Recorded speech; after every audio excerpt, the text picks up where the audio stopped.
Cinemeco, in Sardegna, il cinema regionale, tra virgolette, di Sardo che cosa conosci? Il cinema sardo, hai visto qualcosa? Sì, sì, come no. Ho visto Medeo, ho visto un po' di Grimaldi, che è anche un amico. Ma di sardo basta conoscere, voglio dire, basta degli amici miei, sardi, per conoscere tutto della Sardegna, quindi anche il cinema. Ti è piaciuto quello che hai visto? Vabbè, a parte Sì, Castello. molto. No, no, molto, molto. A parte no, no, a parte lo scambio. Però molto, molto mi è piaciuto. Anche il film di Bacuni l'ho visto. Non è solo una regione, cioè è molto cinematografica come situazione la Sardegna, cioè anche come possibilità di esportare una cultura che rispetto a quella continentale non ha nulla a che vedere. È molto interessante, sembrano sempre film stranieri, ma in senso positivo lo dico, quindi dove il peggio dell'Italia non è arrivato, diciamo, no? Anche dal punto di vista prettamente culturale, eccetera. Quindi è sempre molto interessante. Quindi, insomma, se ti capitasse l'occasione non ti chiederesti di studiare, di diventare Anzi, una fondazione. no, guarda, ho aiutato di peggio. No, scherzo, io non ho aiutato nessuno.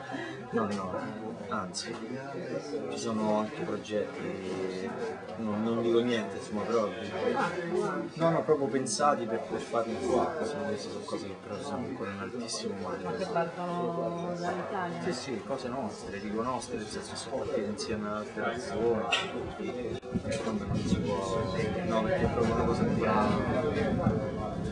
neanche agli albori. Su, allora, Sì, zone più selvagge, le più belle, tutto.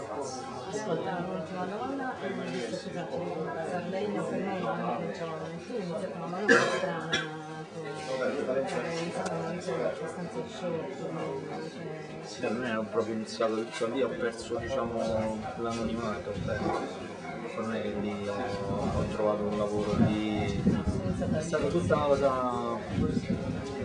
un'esperienza molto utile da un punto di vista umano e personale, perché io ho usato proprio la televisione per una serie di cose, secondo me, l'ho capito piano piano, sono 6-18 anni, diciamo, 18 anni.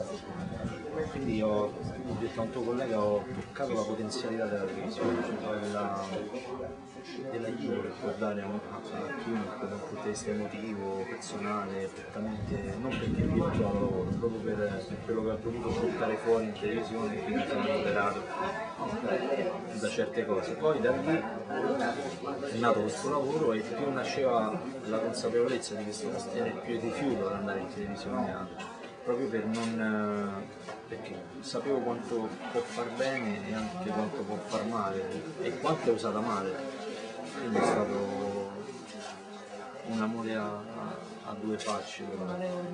Sì. No, proprio perché è il mezzo più facile per arrivare alle persone, viene usato nella maniera più facile, come ho detto a un collega, quindi è un peccato, un grande peccato. ascolta, è un giovane che vorresti intraprendere la nostra carriera, Di cercare di districarsi in quest'epoca e di cogliere l'aspetto più sano e più normale di questo lavoro, perché è un lavoro normale, anzi normale, peggio di altri per alcune cose perché c'hai un rapporto con la tua faccia, le tue cose per strada, in queste situazioni che a volte può anche creare dei problemi, insomma, non tutti.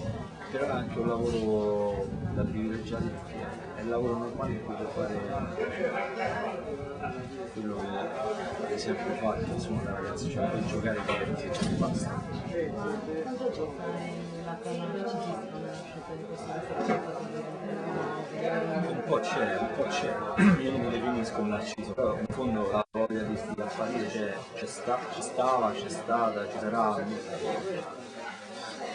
c'è per forza, secondo me. Io sono un timido vero, però anche un egocentrico, quindi provo a far coesistere le due cose, guarda che viene fuori. sempre aiuto. Va bene, dai, grazie, lascio